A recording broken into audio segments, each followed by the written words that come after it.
Hello learners, I'm Dr. Prachi Nadda and today we'll be discussing about the University Education Commission. The University Education Commission was formed in December 1948 and the commission submitted its report in August 1949. It is also popularly known as Dr. S. Radhakrishnan Commission. Now let's have a look about the commission report in detail. First of all, let's discuss what was the need for the University Education Commission in India. As we all know that this commission was established in the year 1948 and India got its independence in the year 1947. Hence, there was the idea of New India. What this New India would really be like was what the commission was supposed to throw its light on. So the idea of New India, according to the Education Commission, was the impact of political change. After 200 years of colonial rule, India had got independence. It had now become a democratic republic country. Hence, there was an overall change in the political structure of the country. This political change needed leaders to run the democracy. Hence, we required high quality education in India. Apart from that, universities as the organs of civilization. India has had a rich cultural heritage where we've got lots of thinkers, artists, musicians, philosophers. Now all are those people who can hold the civilization together. As India just got independence, we needed all these people and further we needed to nurture more people so that New India would hold a better image in front of the world. Intellectual adventure. As we all know, that higher education is a medium for exploring new knowledge as well. The universities would provide a platform for the younger generation, for the new blood of India, to dive into intellectual adventure and create more discoveries and scientific inventions for India. An integrated way of life. Education is a form which provides us a way of living as well. Quality higher education is where we can have holistic development and impart quality way of learning to our learners as well. Wisdom and knowledge and developing and imbibing the preamble of our constitution was also one of the aim of the University Education Commission, which focuses on social equality, fraternity, justice. Now, what was the context on which this Education Commission was formed? After independence, the first significant step taken by the Government of India in the field of education was the appointment of the University Education Commission in the year 1948.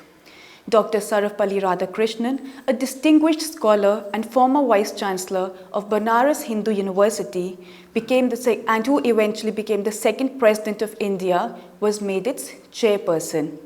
Professor Radhakrishnan was also a professor of Eastern Religions and Ethics at the University of Oxford.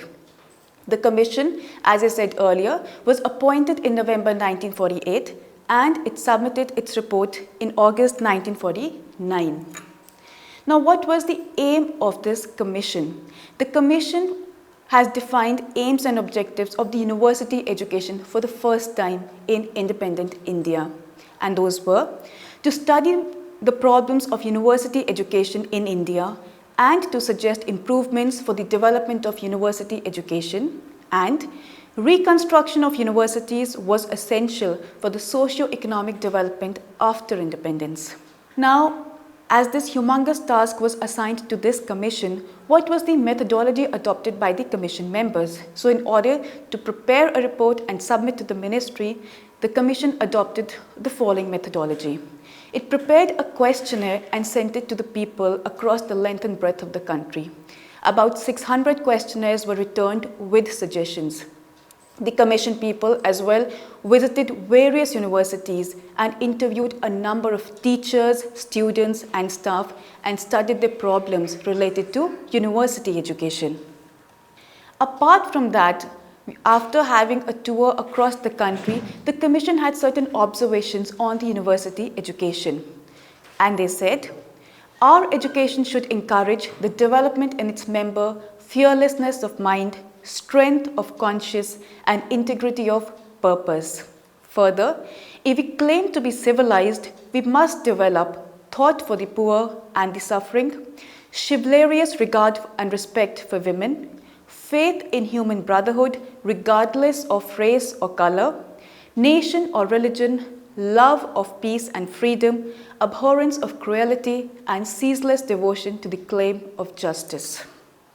The Commission had the following terms of reference on which it made the following recommendations: the aims and objectives of university education and research in India, the changes considered necessary and desirable in the constitution, control, functions, and jurisdiction of the universities in India, the finances of the universities, the maintenance of the highest standards of teaching and examination in the universities and colleges under their control, the courses of study in the universities, the standards of admission to the university courses of study, the medium of instruction which is to be followed in the universities, the provision for advanced study in Indian culture, history, literature, language, philosophy, and fine arts, the need for more universities on a regional or other basis, the organization of advanced research in all branches of knowledge in the universities and institutions of higher research,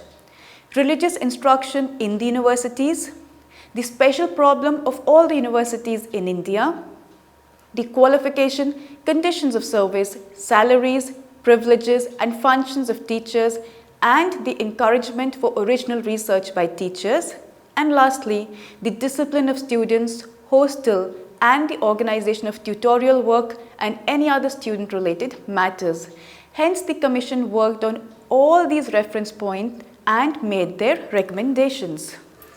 So the major thrust areas or recommendations made by the Commission was majorly on 9 areas, or we can say 9 major thrust areas, which included defining the aims and objectives of higher education, throwing light on women education, finance, teachers, professional development and training of teachers, research, courses of study, methods of teaching, and the medium of instruction which is to be followed at the university level.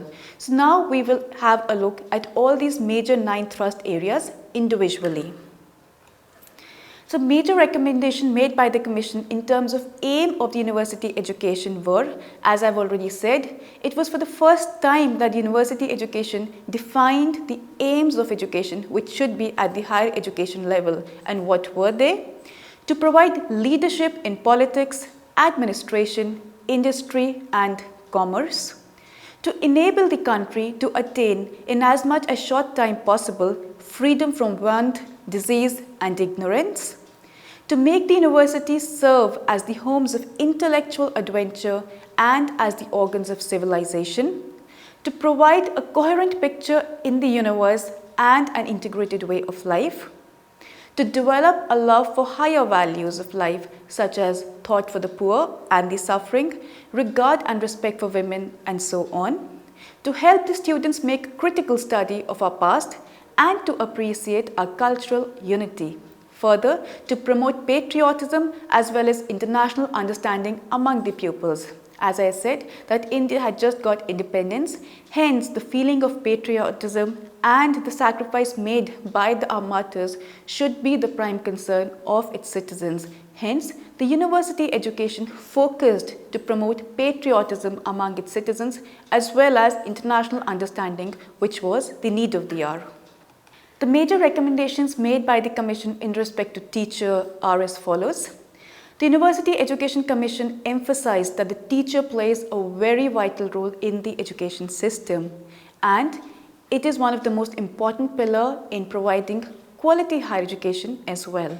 The Commission said an adequate faculty with required qualification are necessary to discharge many types of duties in a university or in a college, which may include teaching, research, and administration.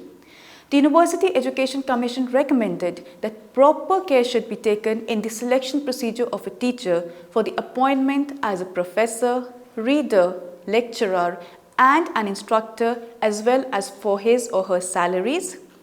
Each university should have some research fellows. Besides thesis, definite rules regarding the provident fund, leave and hours of work should be followed by a university, and study leave must be provided. The study leave would be for higher studies, so that they can provide higher level of reflective thinking and improve the quality of teaching and learning. The major recommendation made by the Commission on teaching standards are as follows. The standards of admission to the university courses should correspond to that of the present intermediate examination, that is, after the completion of 12 years of study at a school and an intermediate college. In order to divert students to different vocations after 10 to 12 years of schooling, a large number of occupational institutions need to be opened right across the length and breadth of the country. Refresher courses be organized by the universities for high school and intermediate college teachers.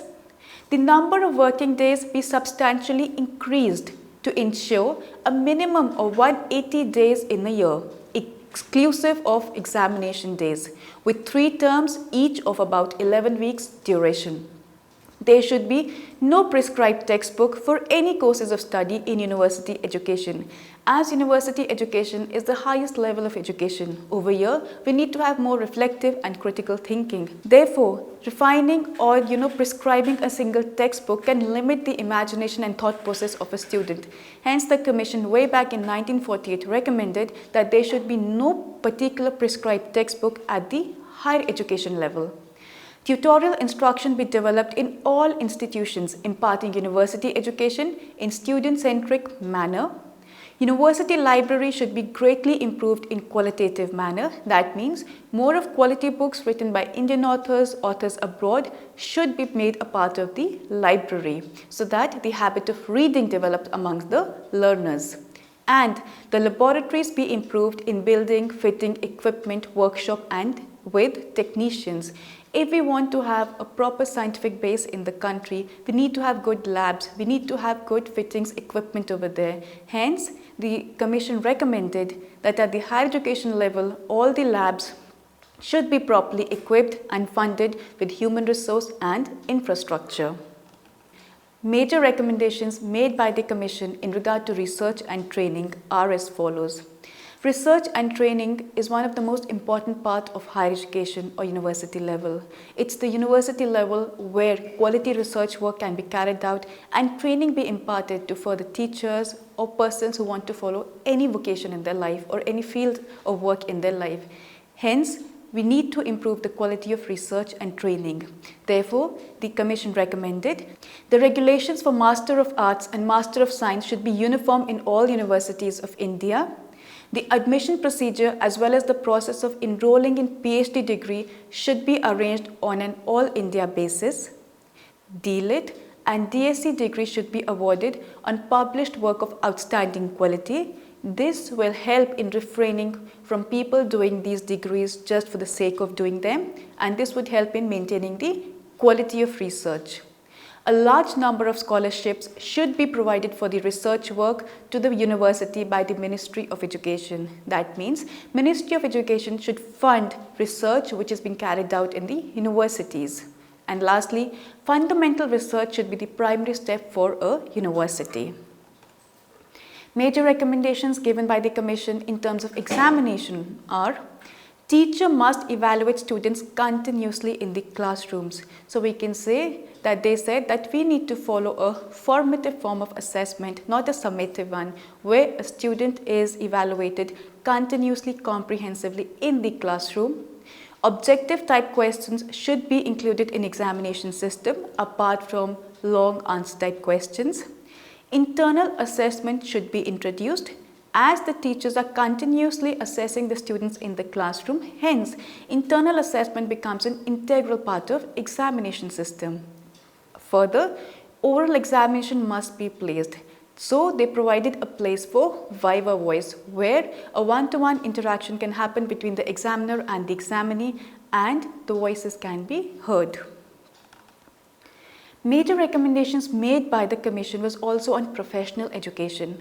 The professional education is divided into 5 major professional education, and they are commercial, agriculture, legal, medical, engineering and technology. First is agriculture education. Now, as we know that this commission was set up in the year 1948. India had just got independence from almost 200 years of British rule. India was at that time primarily an agricultural economy, with more than 90% of its population depending on agriculture as the main source of income. Hence, the Commission highlighted the importance of agriculture education at university level so that the people at university level can work for the improvement of agriculture at the grassroots level as well. So the Commission emphasized that agriculture education should be recognized as an important national issue, and the study of the subject of agriculture should be introduced in all stages of education, that is, right from primary, secondary to higher level. The existing agricultural colleges and institutions should be improved and research centers should be established.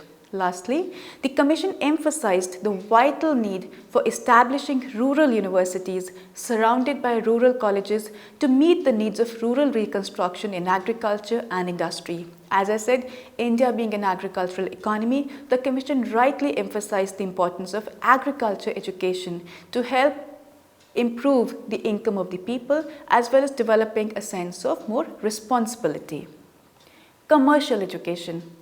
The Commission recommended that commercial education should be made more practical and the graduates should be encouraged to specialize in a particular branch. In respect to education, the Commission said the faculty of training colleges should be recruited for giving training to the people who have first-hand experience of school teaching. In assessing students' performance, more stress should be given to practicals only. That means school internships should be given more emphasis. Engineering and technology. The Radhakrishnan Commission recommended the inclusion of the general education and basic physical engineering science in the engineering courses. The Commission also suggested that the number of engineering schools and colleges should be increased. The existing engineering colleges should be upgraded for postgraduate training and research in selected subjects, and they should be closely associated with the universities. As I said, that India just got independent. Hence, in order to improve the infrastructure of the country, we needed more engineering colleges, and the Commission recommended the emphasis on opening of these colleges, which led to emphasis on engineering also in the field of education. Then we have legal education. The Commission suggested that the law colleges should be thoroughly reorganized and students pursuing degree courses in the law should not be permitted to carry on other degree courses simultaneously. According high priority to the legal education system in India, the Commission said that any student who is pursuing law degree cannot do any other degree simultaneously, so that his entire focus is properly only on the legal education. Lastly, the medical education. The Commission recommended that the maximum number of admissions should be 100 and that all the departments of study which require hospital facilities should be located in a single campus. There should be 10 beds for each student and postgraduate training should be offered in certain well-staffed colleges. At the time of independence, the health condition of India was also not that good. The health infrastructure really needed a great overhaul. So the Commission threw some light on it as well and focused on improving the medical facilities in India. Moving from the professional education, we move on to the recommendations made in context of women education. As we know, at that time, the literacy rate among women was very low. Many women were not a part of the regular schooling system in India at that time. So the focus of the Commission was to bring more women into the world of higher education so that they can think over there, reflect and learn more and shred out its learning to the society. So the Commission said that same facilities be provided to women colleges and universities as provided to men's colleges and universities, and the curriculum should also be prepared for them, considering them as both women and citizens. Hence, the Commission laid an emphasis on women education by providing them an opportunity to be a part of higher education by focusing on developing curricula for them, for making them or treating them both as women first of all and as citizens of India. Next, the Commission made its recommendations on medium of instruction. University or higher education should be imparted through the regional languages with the option to use the federal language as the medium of instruction either for some subjects or for all the subjects. So the Commission said that at the higher education level, the medium of instruction should be the regional language. As we all know that we have 22 scheduled languages in India, the Commission said that at the university level, wherever the university is located across the country, the medium of instruction should be the regional language, so that more and more students can come into higher education and language does not become a barrier for them. Further, the federal language should also be used as a medium of instruction for some or all subjects. The federal language over here means the Hindi language. All provincial governments should take steps to introduce the teaching of the federal language in all classes of higher secondary schools, in degree colleges and in the universities. As Hindi is not the mother language of all the people in India, hence efforts should be made at the higher education level and at the school education level to introduce Hindi to the students so that they have an understanding of the federal language. Further, English should be studied in the high school and in the universities for keeping the students in touch with the living stream of ever-growing knowledge. As we know that before India got independence, the medium of instruction in the schools and universities was English, because English was the language of the Britishers. But after partition and when India got independence, the medium of instruction to be followed in the universities became the regional language as recommended by the Commission. But the Commission also focused on using of English language. Why? Because the language of the world, or the language which could connect India with the rest of the world, was English. So that India does not remain behind and stays in touch with the latest developments that are happening around the world, English could be the connecting language. So in context of medium of instruction, the Commission laid emphasis on use of regional language, the federal language, as well as the English language. Major recommendations made by the Commission for administration and finance of university are: the university education should be placed on the concurrent list. Why on the concurrent list? So that the state and the central governments have an equal say and the central government can actively invest in the higher education. The central government must have the responsibility towards universities in all manner. There should be no university of the purely affiliating type. The governing bodies of the college should be properly constituted so that the quality of recruitment and training can be contained. The governing bodies of the college should be properly constituted so that the quality of teachers and quality of teaching can be maintained. The aim of an affiliated college should be to develop into a unitary university and later into a federative one. A University Grants Commission should be set up for allocating grants to the universities. Hence, after the recommendation of the University Education Commission, the University Grants Commission, popularly known as the UGC, was set up by the Government of India, which is there for allocating grants for the universities for carrying out research and training. The state should also take the responsibility for the financing of higher education. So these were the major recommendations made by the Commission. Now, when we take a recapitulation of what we studied today, we talk about why was the need of forming this Commission. And the main answer that comes to our mind is the image of a new India. What is the image of new India? An India that has emerged after independence. An India which needs to be stronger in terms of intellectual growth, in terms of scientific advancement, in terms of having the holistic development and having values. How could all this be attained? Through high quality of higher education. So the new India is the India of today where students invest in high quality of higher education. The Commission for the very first time defined the aims of university education, which was our education should encourage the development in its member, fearlessness of mind, strength of conscience and integrity of purpose. Further, we talked about how university education helps in building leadership qualities among students, helps them develop administrative skills, makes way to industry and commerce. All this happens through quality higher education. The Commission also focused on establishment of rural universities by focusing on agricultural education. It highlighted how India, being an agrarian economy, we need to have rural universities so that directly there can be a connection between research and the ground level, so that what is required at the ground level, the research is carried out and the quality of farming can be improved. It also focused on providing equality of opportunity for women education. As I said, that India had just got independence and the status of women in India was not that equal to men. Hence, the Commission said that women should be treated as equal to men and a proper curriculum should be made keeping women also in mind.